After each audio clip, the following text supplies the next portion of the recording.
అందరికీ నమస్కారం. Lakkaraju Muralidhar Rao astro and remedies ఛానల్కు సబ్స్క్రైబ్ చేసుకోండి మరియు వీడియోస్ని షేర్ చేయండి.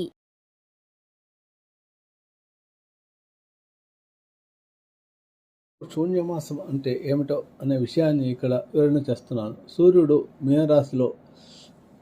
మీనంలో ఉన్నప్పుడు చైత్రమాసం అని, మిథున రాశిలో ఉన్నప్పుడు ఆషాఢ మాసం అని, కన్యా రాశిలో ఉన్నప్పుడు భాద్రపద మాసం అని, ధనస్సులో సంచరించే కాలంలో పుష్యమాసం అని అంటారు. ఈ మాసాలను శూన్యమాసాలుగా జ్యోతిశాస్త్రంలో చెప్పబడింది.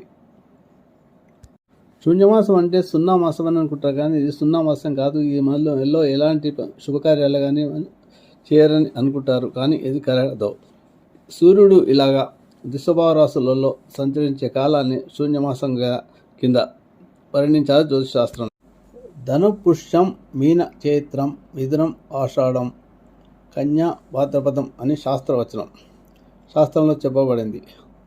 కానీ ఈ శూన్యమాసంలో ఎలాంటి ముహూర్తాలు ఉండవు, ఎలాంటి శుభకార్యాలు చేయరు. దానికి కారణం ఏంటి అనేది ఇప్పుడు పరిశీలిద్దాం. శూన్యమానం ప్రకారము, చంద్రమానం ప్రకారం కలిసి ఉండే కొన్ని నెలలను మాత్రమే శూన్యమాసాలుగా పిలుస్తారు. సూర్యమానం ప్రకారం ధనుర్మాసము, చంద్రమానం ప్రకారం పుష్యమాసము కలిసి ఉన్న కొన్ని రోజులు శూన్యమాసం అంటాము. ధనుర్మాసం మొత్తం శూన్యమాసం కాదు. అదేవిధంగా పుష్యమాసం మొత్తం కూడా శూన్యమాసం కాదు. ధనుర్మాసం ప్రారంభమైన కొద్ది రోజులకే పుష్యమాసం ప్రారంభమవుతుంది. అంటే ధనుర్మాసం ప్రారంభమైన మొదటి రోజు నుంచి పుష్యమాసం ప్రారంభమైన ముందు రోజు వరకు శూన్యమాసం కాదు. అదేవిధంగా ధనుర్మాసం అయిన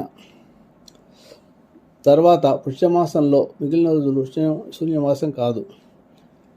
మీనమాసంతో కూడిన చైత్రమాసము, మిథున మాసంతో కూడిన ఆషాఢ మాసము, కన్యామాసంతో కలిసిన భాద్రపద మాసము, ధనుర్మాసంతో కూడిన పుష్యమాసాలు మాత్రమే శూన్యమాసాలుగా చెప్తారు. ఈ కాలంలో గృహప్రవేశాలు, ఉపనయనము, వివాహాది శుభకార్యాలు, ముహూర్తాలు చేయరు, కాబట్టి శూన్యమాసం అంటారన్నమాట. అధిక మాసంలో కూడా శుభకార్యాలకు ఎటువంటి ముహూర్తాలు ఉండవు కదా. కొత్త ఇంటి నిర్మాణం చేపట్టకూడదు, కొత్త ఆస్తులు కొనుగోలు చేయకూడదు, కొత్త వ్యాపారాలు కూడా ప్రారంభించరు. కొత్త పనులు ప్రారంభించరు ఈ శూన్యమాసాల్లో. శని జన్మ నక్షత్రం పుష్యమి కావడంతో ఈ పుష్యమాసంలో ఏ శుభకార్యం చేసినా సత్ఫలితాలు ఉండవని శాస్త్రాల్లో చెప్పబడింది. పితృకార్యాలు మాత్రం శూన్యమాసంలో చేస్తారు. చాంద్రమానం ప్రకారం తెలుగు నెలలు హిందువులకు చాంద్రమానము, సూర్యమానం అని రెండు రకాలుగా కాలమానాలు మన క్యాలెండర్లో ఉన్నాయి. చంద్రుడి గమనాన్ని ఆధారంగా చేసుకుని ఎవరైతే పరిశీలిస్తారో వాటిని చంద్రమాసాలుగా ఏర్పడతాయి. చైత్ర, వైశాఖ, జ్యేష్ఠ, ఆషాఢ, శ్రావణ, భాద్రపద, ఆశ్వీజ, కార్తీక, మార్గశిర, పుష్య, మాఘ, పాల్గొన అనే 12 మాసాలు ఉన్నాయి కదా. శుక్లపాడ్యం మొదలు అమావాస్య వరకు ఒక నెలగా పరిగణిస్తారు. ఉత్తర భారతదేశంలో కొన్ని ప్రాంతాల్లో పౌర్ణిమ తర్వాత వచ్చే కృష్ణపాడ్యం మొదలు మళ్ళీ పౌర్ణిమ వరకు ఉండే ఒక మాసంగా పరిగణిస్తారు. కాబట్టి ఉత్తర భారతమంతగా పౌర్ణిమ చంద్రుడు రోజున ఏ నక్షత్రానికి దగ్గర ఉంటాడో ఆ నక్షత్రాన్ని పేరు మీదనే ఆ మాసాన్ని పిలుస్తారు. ఉదాహరణకు చంద్రుడు పూర్ణిమ నాడు చిత్తా నక్షత్రం దగ్గర ఉంటాడు కాబట్టి చైత్ర మాసం అంటారు. చంద్రుడు విశాఖ నక్షత్రం దగ్గర ఉన్నప్పుడు వైశాఖ మాసం అని పిలుస్తారు. సూర్య సంచారం ఆధారంగా ఈ రాశుల పేర్లతో నెలలు ఏర్పడ్డాయి. సూర్యుడు ప్రతి నెల ఒక రాశిలో ఉంటాడు కాబట్టి ధనుర్రాశిలో దగ్గర ఉంటాడు కాబట్టి మేష, వృషభ, మిథున, కర్కాటక, సింహ, కన్య, తుల, వృశ్చిక, ధనుస్సు, మకరం, కుంభం, మీనం ఈ 12 రాశుల పేర్లతో 12 సూర్యమానాలు ఏర్పడ్డాయి. సూర్యుని చుట్టూ భూమి ఒక స్థిరమైన కక్షలో తిరుగుతూ ఉంటుంది. అందువల్ల సూర్యమానం ఆధారంగా చేసుకుని తయారు చేసిన కాలమానం ఋతువులు సామీప్యంగా ఉంటాయి. భాద్రపద మాసంలో మొదటి పక్షాన్ని దేవతలకు, రెండో పక్షం పితృదేవతలకు ఇస్తాం కాబట్టి బహుళపక్షం పాడ్యం నుంచి అమావాస్య వరకు ఉండేదాన్ని పితృదేవతలకు చేసే మహాలయ పక్షాలుగా పిలుస్తారు. మొదటి పక్షంలో మనం చక్కగా దేవతలను ఆరాధించి వినాయక చవితి పండుగ చేసుకుంటాము. అలాగే బహుళపక్షం పాడ్యం నుంచి అమావాస్య వరకు ఉండే రోజుల్లో మహాలయ పక్షాల కింద ఆచరిస్తూ పితృదేవతలకు పిండాలు పెట్టడము, తర్పణాలు ఇవ్వడము, అలాగే స్వయం పాకాలు ఇవ్వడము, అలా దానాలు చేయడము చేస్తుంటాం.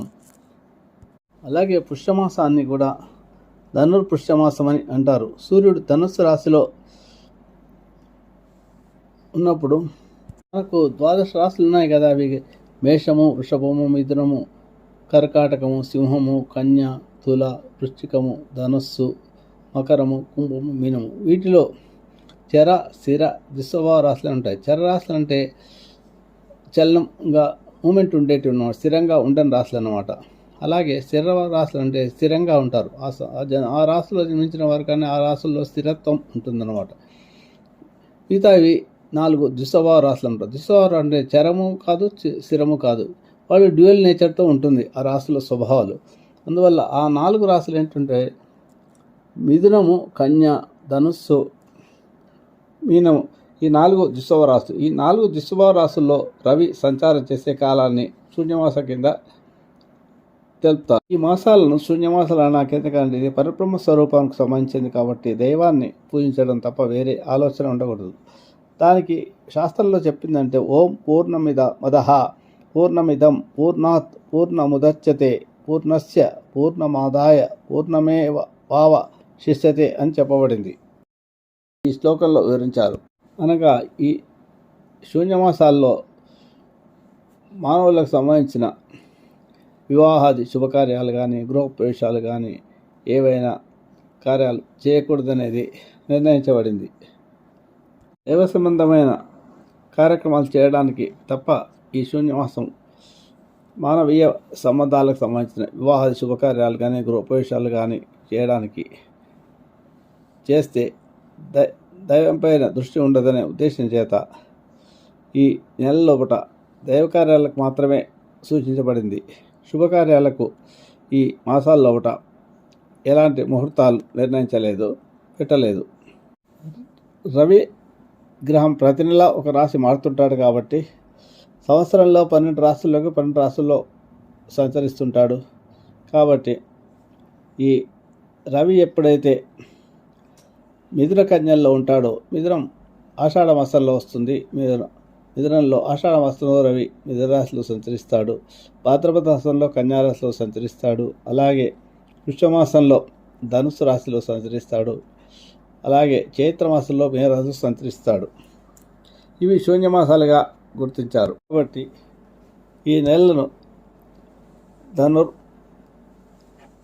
పుష్యమాసమని, మీన చైత్రమని, మిథునం ఆషాఢమని, కన్యా భాద్రపదమని, రవి ఆ నెలలలో ఆ రాశులలో ఉంటాడు కాబట్టి ఇవి శూన్యమాసాలుగా చెప్పి ఆ సమయంలో దైవరాతనం తప్ప వేరే శుభకార్యాలు చేయరని, కాబట్టి గాయత్రి మంత్ర జపం చేసుకోవడం కానీ ఇంకేమైనా పితృ కార్యాలకు సంబంధించినవి కానీ చేసుకోవడం కానీ ఈ నెలలో చేసుకుంటారు. ఈ విషయాన్ని అందరూ గుర్తించవలసిందిగా మనవి చేస్తున్నాం.